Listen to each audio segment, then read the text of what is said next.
आज से लगभग लाखों वर्ष पहले जब सत्ययुग में रंभ नाम की एक असुर की जलती हुई चिता में उसकी पत्नी महिषी कूद पड़ी और अपने आप की आहुति दे दी, तब उस जलती हुई चिता में से महिषासुर के अलावा रक्तबीज भी बाहर निकला, जो कि स्वयं रंभ था। और पिछले जन्म में अग्निदेव की घोर तप के कारण वह इस बार पूर्ण जन्म लेकर रक्तबीज के रूप में वापस लौटा था। रक्तबीज बेहद चतुर होने के साथ साथ अत्यंत बलशाली भी था, फिर भी वह अपने बल से संतुष्ट न था और इसीलिए वह अमर होने की कामना लिए जंगल की ओर चल पड़ा और फिर ब्रह्मदेव की तपस्या में लीन हो गया। तपस्या करते करते सैकड़ों वर्ष बीत गए और ब्रह्मदेव अब तक प्रकट न हुए, लेकिन रक्तबीज अपने तपस्या से तस से मस न हुआ। वह निरंतर ब्रह्मदेव को तपस्या में संतुष्ट करने के लिए अपने तपस्या में डूबा रहा और आखिर में ब्रह्मदेव को रक्तबीज के सामने प्रकट होना ही पड़ा, जिसके बाद ब्रह्मदेव ने रक्तबीज को उसके गहरे तप से जगाकर अपना वरदान मांगने को कहा। फिर रक्तबीज ने ब्रह्मदेव को अपना अभिवादन देते हुए उनसे सीधा अमर होने का वरदान मांग लिया, जिसके बाद ब्रह्मदेव भी सोच में पड़ गए। काफ़ी सोच विचार करने के बाद ब्रह्मदेव ने रक्तबीज को अमृत का वरदान देने से मना कर दिया, परंतु उन्होंने रक्तबीज को एक ऐसा वरदान दे दिया जो कि अमृता के वरदान से बिल्कुल भी कम नहीं था। दरअसल इस वरदान के दौरान रक्तबीज की शरीर से निकले हुए हर रक्त की बूंद से धरती के स्पर्श मात्र से ही और रक्तबीज पैदा होंगे और उनके भी रक्त के धरती से स्पर्श मात्र से ही और रक्तबीज पैदा होते ही रहेंगे, यानी कि रक्तबीज की पनपने की कोई सीमा ना होगी। वरदान देने के बाद ब्रह्मदेव अंतर्धान हो गए, जिसके बाद रक्तबीज ठाके लगाते हुए सीधा पाताल लोक में महिषी शासित इलाका में पहुंच गए। दरअसल पिछले जन्म में जब वो रंभ था तो उसे महिषी असुरों ने मिलकर समाप्त कर दिया था और अब इसी का बदला वह महिषी वंश से लेने के लिए वापस आकर उनके समक्ष खड़ा हो गया था। और फिर रक्तबीज ने महिषी साम्राज्य के अंदर मार काट मचा के रख दी थी। उसने अकेले ही महिषियों के राजा समेत समस्त प्रमुख महिषी योद्धाओं को मार चुका था। फिर बाकी बचे और डरे हुए महिषियों का स्वयं राजा बन बैठा और यह बात पूरे पाताल लोक में फैल गई, जिससे कि पाताल लोक की समस्त बड़े से बड़े असुर भी रक्तबीज के नाम मात्र से ही घबराने लगे। रक्तबीज पूरे पाताल लोक का शासक बन बैठा था। दिन यूं ही बीतता गया और एक दिन रक्तबीज को महिषासुर की याद आई और वह महिषासुर को ढूंढने के लिए पाताल लोक की अन्य राज्यों की ओर निकल पड़ा, जहां उसे पता चला कि कई वर्ष पहले महिषासुर तो किसी 10 भुजाओं वाली विशालकाय देवी के हाथों वीर गति को प्राप्त हो चुका है। जिसके बाद ये सुनते ही रक्तबीज आग बबूला हो उठा और फिर वो देवी दुर्गा को पागलों की तरह जमीन से लेकर आसमान हर जगह ढूंढने लगा, पर उसे देवी दुर्गा कहीं ना मिली। फिर रक्तबीज की तमाम बार पूछने के बावजूद कोई भी असुर यह नहीं बता पाया कि वह 10 भुजाओं वाली विशालकाय देवी अचानक कहाँ से आई थी। जिसके बाद रक्तबीज एक गहरे चिंतन में पड़ गया। फिर उसने सोचा कि हो ना हो उस 10 भुजाओं वाली विशालकाय देवी के बारे में ये देवताओं की पूजा पाठ करने वाले साधु संतों को अवश्य ही कुछ न कुछ पता होगा। फिर उसने अपनी तमाम असुर सैनिकों को देवी दुर्गा की पता लगाने के लिए साधुओं के पास भेज दिया। जिसके बाद रक्तबीज के असुर सैनिकों ने बड़े ही क्रूर तरीके से साधुओं से उस विशालकाय 10 भुजाओं वाली देवी के बारे में पूछने लगे, पर किसी भी साधु संत के पास उनके सवालों का कोई उत्तर न था। रक्तबीज की ये जानलेवा खोज देवी दुर्गा के लिए जारी रही। वहीं दूसरी तरफ महर्षि कश्यप और दनु के 2 पुत्र शुंभ और निशुंभ नाम की 2 असुर भाई एक शांत वन में ब्रह्मदेव की तपस्या में कई वर्षों से लीन बैठे थे। और फिर शुंभ और निशुंभ के सामने अचानक ब्रह्मदेव का आगमन हुआ। इसके बाद ब्रह्मदेव उनसे अपनी इच्छित वरदान मांगने को कहा, जिसके बाद हर असुर की तरह शुंभ और निशुंभ ने भी ब्रह्मदेव से अमरत्व का वरदान मांग लिया, जिसके लिए ब्रह्मदेव ने साफ साफ मना कर दिया।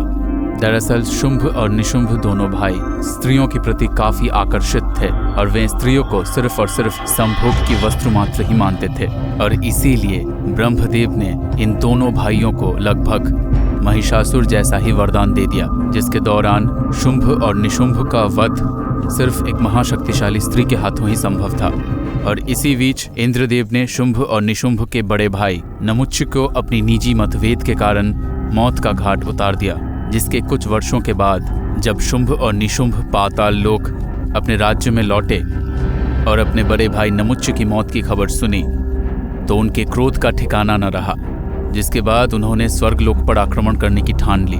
फिर शुंभ और निशुंभ ने अपने असुर सेना लिए स्वर्गलोक की ओर निकल पड़े, जहाँ की इंद्रदेव सहित समस्त देवताएं नृत्य का आनंद उठा रहे थे।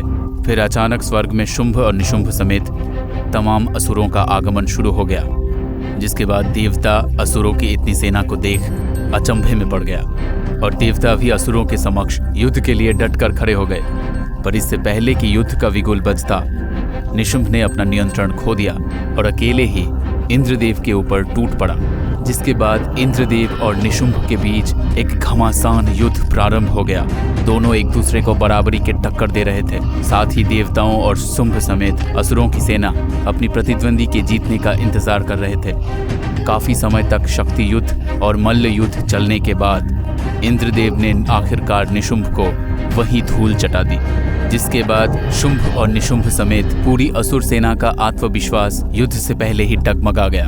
और वही इंद्रदेव की जीतने के बाद देवताओं का आत्मविश्वास ठहाके लगाने लगा था।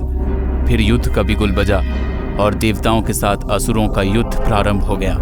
इस युद्ध में देवताओं ने खुलकर अपनी शक्तियों को शुंभ और निशुंभ समेत पूरे आसुरी सेना पर बरसाना शुरू कर दिया, जिसमें आसुरी सेना पूरी तरह घायल होने लगी।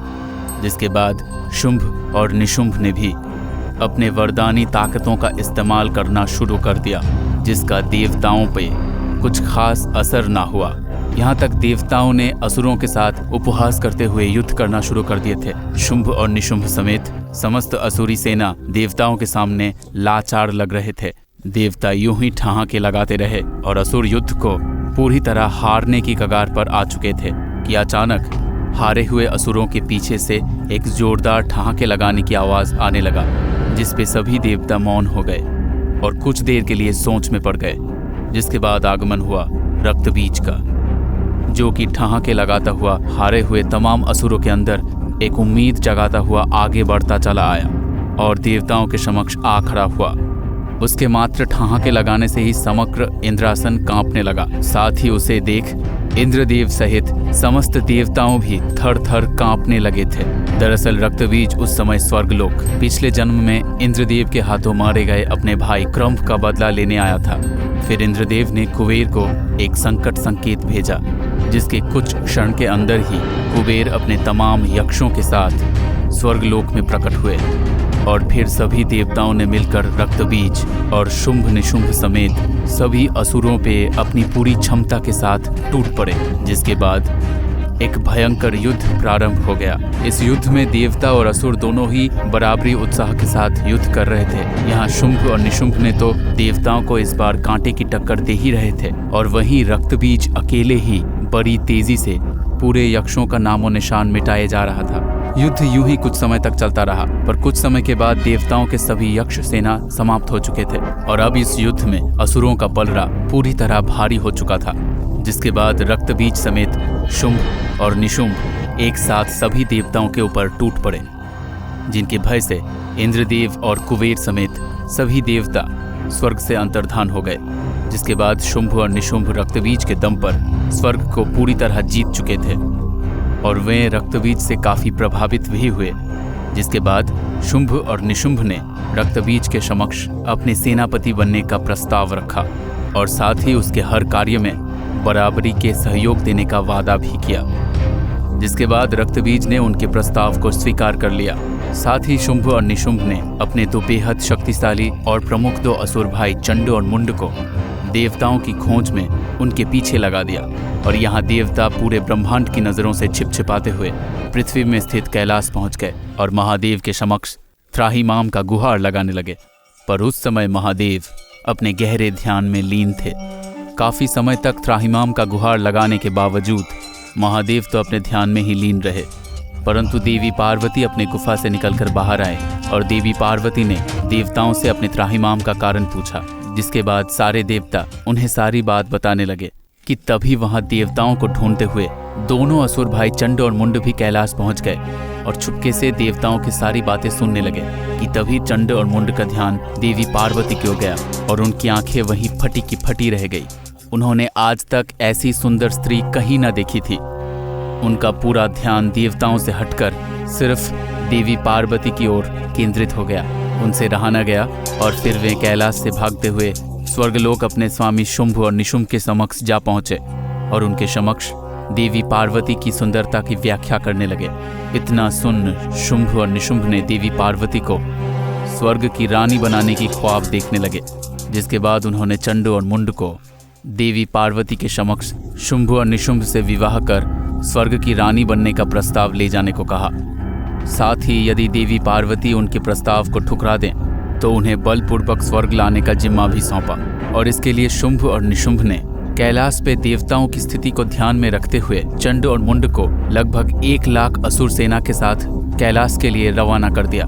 और यहाँ देवी पार्वती समस्त देवताओं को दोबारा युद्ध करने की रणनीति समझा ही रही होती हैं कि अचानक वहाँ चंड मुंड समेत विराट आसुरी सेना आ धमकती है और शिवगणों को परास्त कर आगे बढ़ते हुए महादेव के पवित्र स्थल पर आ खड़े होते हैं, जिन्हें देख देवता क्रोध से भर जाते हैं। पर देवी पार्वती ने तत्काल ही देवताओं को शांत करा देती हैं और फिर चंड और मुंड आगे बढ़कर देवी पार्वती के समक्ष शुंभ और निशुंभ के प्रस्ताव रखते हुए देवी पार्वती को स्वर्ग चलने की बात करते हैं, जिसपे देवी पार्वती अत्यंत ही क्रोधित हो उठते हैं और चंड मुंड को अपनी विराट असुर सेना लेकर वापस लौट जाने के लिए बोलती हैं। यह सुन चंड मुंड ने देवी पार्वती को अपशब्द सुनाने लगते हैं, जिसे सुन वहां खड़े देवताओं के भी रोंगटे खड़े हो जाते हैं और देवी पार्वती अत्यंत ही क्रोधित। और यह अपशब्द देवी लोक में बैठी देवी दुर्गा भी बैठे बैठे सुन रही थी और प्रचंड रूप से क्रोधित हो रही थी। चंड और मुंड देवी पार्वती को सीधे तरीके से ना चलने पर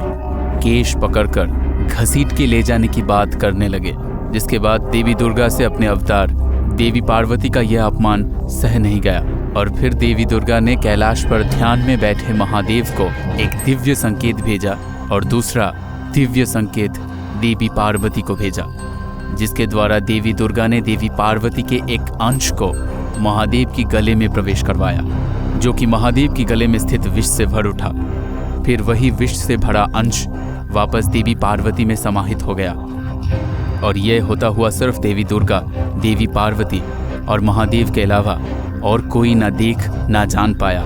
जिसके बाद पहले से ही अत्यंत क्रोधित देवी पार्वती के शरीर का रंग अचानक नीला पड़ने लगा, जिसके बाद देवी पार्वती की शरीर का आकार भी बदलना शुरू हो गया। फिर देवी पार्वती का कद काठी पर्वतों के समान विशालकाय बन गया। फिर देवी पार्वती के इस काली रूप को देख चंड मुंड समेत पूरी असुरी सेना थर थर कांपने लगी और देवता अचंभित मगर प्रसन्न हो उठे।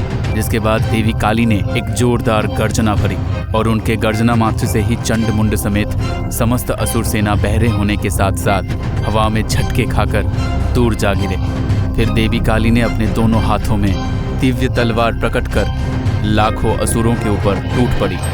देवी काली अपनी तलवारों से तमाम असुरों की विनाश करने लगी। उस समय कैलाश समेत आसपास के समस्त पहाड़ी क्षेत्र देवी काली के गर्जना और पैरों को जमीन में रखने मात्र से ही थर्रा उठा था। जिसके बाद आखिर में चंड और मुंड दोनों ही देवी काली के आगे गिड़गिड़ाने लगे।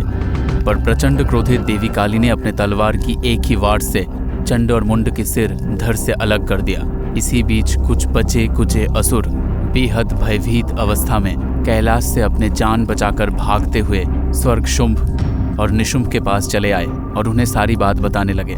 जिसके बाद शुंभ और निशुंभ आश्चर्य में पड़ गए। फिर उन्होंने देवी पार्वती के सम्मुख खुद ही जाने की सोच ली, पर तब उन्हें ब्रह्मदेव का वो दिया हुआ वरदान याद आया, जिसमें उन्होंने शुंभ और निशुंभ को सिर्फ एक परम शक्तिशाली स्त्री के हाथों ही वध होने का वरदान दिया था। और देवी पार्वती के इस भयंकर और विकराल रूप की व्याख्या सुनकर उन्होंने खुद को वहीं रोक लिया। फिर शुंभ और निशुंभ को अपने मित्र और सेनापति महाप्रलयंकारी रक्तबीज की याद आई। फिर उन्होंने सोचा कि देवी पार्वती के इस विकराल काली रूप को रक्तबीज ही काबू में ला सकता है और देवी पार्वती को अपने बलपूर्वक स्वर्ग में ला सकता है। जिसके बाद उन्होंने रक्तबीज को याद किया।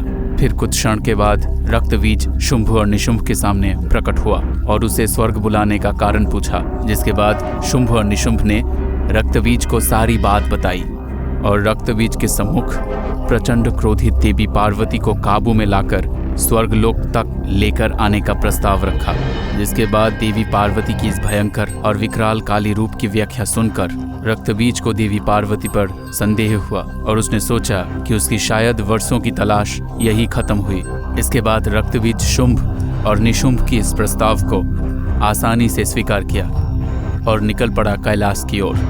और यहाँ कैलाश में देवी काली शांत होते हुए देवी पार्वती की रूप में वापस आ ही रही होती हैं कि अचानक कैलाश में रक्तबीज की आगमन होती है, जिसको देख सभी देवता डर से थर्रा उठते हैं और रक्तबीज ठहाके लगाता हुआ देवी पार्वती के सम्मुख चला आता है। रक्तबीज जैसे खूंखार असुर को सामने देखते हुए देवी पार्वती की खून वापस से खौल उठता है और देवी पार्वती वापस से विशालकाय काली के रूप धारण करने लगती है। फिर रक्तबीज अपने सम्मुख इतनी बड़ी कदकाठी के विशालकाय वीरांगना को देखते हुए समझ जाता है कि यही है दुर्गा और यही है काली। फिर रक्तबीज भी महिषासुर की बदले की आग में जलते हुए अपने अंदर वर्षों से पलते हुए क्रोध को जगा लेते हैं और देवी काली पर अपने भयंकर और विस्फोटक अग्नि से प्रहार कर देता है। पर देवी काली पे इसका कोई असर नहीं होता, बल्कि इसके विपरीत वे और भी प्रचंड रूप से क्रोधित हो उठती है और रक्तबीज के चेहरे पर अपने तेज धर नाखूनों से प्रहार कर उसका चेहरा नोच लेती हैं। पर रक्तबीज के चेहरे से रक्त की बूंदें निकलकर जैसे ही धरती को स्पर्श करती हैं, उसके रक्त के हर बूंदों के धरती से स्पर्श मात्र ही और नए रक्तबीज उत्पन्न होने लगते हैं। और यह देख सभी देवताएं आश्चर्य से भर उठते हैं और देवी काली गुस्से में आग बबूला होते हुए अपने दोनों हाथों में दिव्य तलवार प्रकट कर तमाम रूप से उत्पन्न हुई रक्तबीज पर अंधाधुन प्रहार कर उनके सिर को धड़ से अलग करने लगती हैं। परंतु रक्तबीज मरने की जगह और भी अधिक और अनगिनत संख्या में उत्पन्न होने लगता है। फिर देवी काली ने अपने और 2 भुजाओं को प्रकट कर अपने 4 भुजाओं से भी अधिक मात्रा में उत्पन्न हो चुके रक्तबीज को समाप्त करने लगी। देवी काली यूं ही रक्तबीज को समाप्त करती जाती और रक्तबीज यूं ही पहले से अधिक संख्या में उत्पन्न होता जाता। काफी समय तक यह युद्ध चलने के बावजूद भी अब तक युद्ध का कोई भी परिणाम सामने नहीं आया था और यह युद्ध काफी लंबा खींचता ही चला जा रहा था। युद्ध को शुरू हुए काफी दिन बीत चुके थे और यहाँ अधिक क्रोधित हो चुकी देवी काली के तमाम प्रहार करने के कारण रक्तबीज अपने संख्या लाखों में कर चुका था। रक्तबीज को इतने विशाल संख्या में देख इंद्रदेव समेत सभी देवताओं ने हिम्मत कर आगे बढ़कर देवी काली की सहायता करने की ठान ली।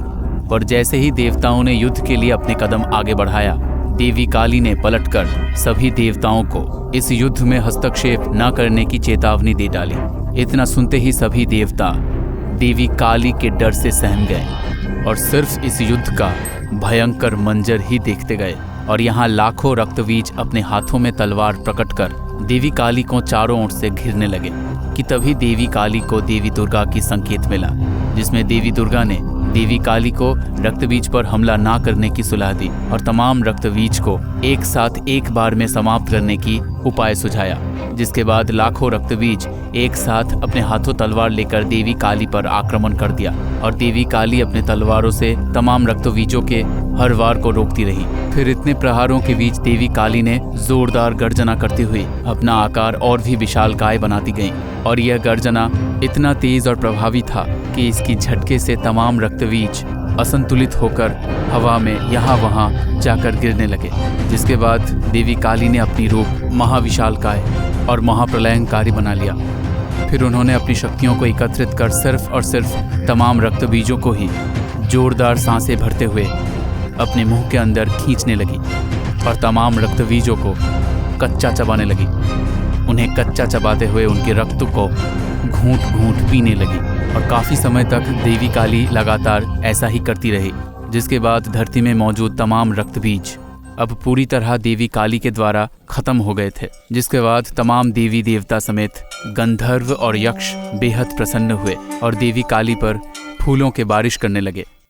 परंतु यहाँ काफ़ी समय बीत जाने के बाद भी देवी काली का क्रोध शांत नहीं हुआ था और यह देख सभी देवताओं की चिंता और भी बढ़ने लगी। दरअसल तमाम रक्तबीजों को कच्चा चबा जाने के बाद उसके रक्त के दुष्प्रभाव से देवी काली ने अपने आप पर संतुलन खो दिया था और अपने तीव्र क्रोध से पूरी धरती को तबाह करने की आग उनके अंदर भड़क चुकी थी। जिसके बाद अति तीव्र क्रोधित देवी काली असंतुलित होकर पूरी धरती को तबाह करने की ओर चल पड़ी। फिर इंद्रदेव समेत तमाम देवता यह देख चिंता में पड़ गए। फिर उन्होंने श्री विष्णु को याद किया, जिसके बाद कैलाश में श्री विष्णु की आगमन हुआ और तमाम देवता श्री विष्णु से देवी काली को रोकने की गुहार लगाने लगे, जिसे कि श्री विष्णु अपने लिए नामुमकिन कार्य बताते हुए महादेव के लिए एक मुमकिन कार्य बताया और श्री विष्णु समेत सभी देवताओं ने महादेव को अत्यंत गहरे ध्यान से जगाने के लिए प्रार्थना करने लगे। जिसके बाद महादेव ने अपने आंखें खोलते हुए श्री विष्णु को नमन किया और अपने आंखों से तबाही से बिखरे पड़े कैलाश को देखा।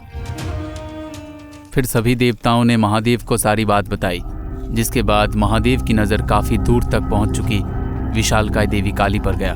फिर महादेव अपने स्थान से अंतर्धान होकर अपना आकार बदलकर सीधे चली आ रही देवी काली के मार्ग पर लेट गए।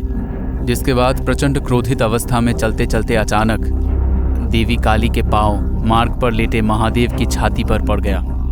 फिर जैसे ही देवी काली की नज़र पांव के नीचे दबी हुई महादेव के ऊपर पड़ी, वैसे ही उनका सारा क्रोध शांत हो गया और साथ ही उन्हें अपनी भूल का आभास भी। जिसके बाद अचानक देवी काली सामान्य आकार में आती हुई देवी पार्वती का रूप लेने लगी। फिर मूर्छित होकर धरती पर गिरने लगी कि अचानक महादेव ने देवी पार्वती को थाम लिया और उन्हें उठाकर अपने स्थान पर ले आए। देवी पार्वती को मूर्छित अवस्था में देख तमाम देवी देवता समेत शिवगण चिंतित हो उठे। फिर महादेव देवी पार्वती को चेतना में वापस लाए और यह देख सभी देवी देवता समेत पूरा कैलाश खुशी के मारे झूम उठा। पर काली अवतार धारण करने के कारण देवी पार्वती का रंग रूप काला पड़ चुका था, जिससे कि देवी पार्वती परेशान रहने लगी थी। फिर महादेव ने देवी पार्वती को ब्रह्मदेव की तपस्या करने की सलाह दिया। जिसके बाद देवी पार्वती कैलाश के शिव स्थान से काफ़ी दूर जाकर किसी और पर्वत की चोटी पर बैठकर ब्रह्मदेव की तपस्या में लीन हो गई। देवी पार्वती कुछ वर्षों तक यूं ही ब्रह्मदेव की तपस्या में लीन रही। फिर एक दिन ब्रह्मदेव देवी पार्वती के सम्मुख प्रकट हुए और उनसे अपने वरदान मांगने को कहने लगे। जिसके बाद देवी पार्वती ने ब्रह्मदेव से अपना रंग रूप वापस दिलाने के लिए कहने लगी। जिसके बाद ब्रह्मदेव ने तंत्र शक्ति से काली अवतार के दौरान देवी दुर्गा की शक्ति के साथ शिव के विष के आपस में समाहित होकर उत्पन्न हुए ऊर्जा को देवी पार्वती के शरीर से बाहर लेकर अलग कर दिया, जिसके फलस्वरूप देवी पार्वती के रंग रूप पहले जैसा हो गया। फिर देवी पार्वती अत्यंत ही प्रसन्न हो गई। फिर देवी पार्वती की शरीर से निकली हुई वह अत्यंत ताकतवर ऊर्जा एक बड़े कदकाठी की बेहद खूबसूरत वीरांगना में तब्दील हो उठी, जिसकी दिव्यता और चमक देख देवी पार्वती और ब्रह्मदेव अत्यंत ही प्रसन्न हो उठे और उन्हें एक नया भव्य नाम देवी कौशिकी दिया। साथ ही ब्रह्मदेव ने देवी कौशिकी को इसी चोटी में शुंभ और निशुंभ नामक 2 असुर भाइयों के आने तक ध्यान मग्न रहने की आज्ञा दी, क्योंकि ब्रह्मदेव ने देख लिया था आने वाला कल।